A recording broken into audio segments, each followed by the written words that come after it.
Pemirsa, informasi pertama, jumlah masyarakat yang alami buta huruf di Kabupaten Oku meningkat dibandingkan tahun lalu hingga mencapai persentase hingga 1% lebih.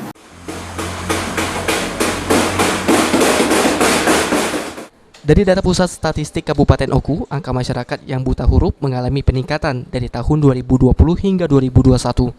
Menurut data Badan Pusat Statistik Kabupaten Oku, tahun 2020 terdapat 0,75% masyarakat Oku buta huruf, dan tahun 2021 terdapat 1,87% atau meningkat 1,12%.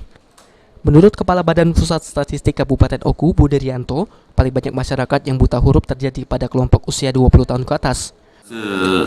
Buta huruf di Kabupaten Oku Ulu tahun 2020 itu sekitar 0,75%. Dan tahun 2021 sebesar 1,87%. Meningkat, Pak ya? Meningkat sedikit lah, hampir 1% selama 1 tahun. Ya. Jadi kelompok umur yang mengalami potensi buta huruf cukup tinggi itu ada di kelompok umur 50 tahun ke atas. Ya. Jadi kalau kita lihat dari sebaran kelompok umur yang ada di Kabupaten Oku ini di tahun 2020 dan 2021 itu untuk kelompok umur 50 tahun ke atas itu sebesar 7,27%.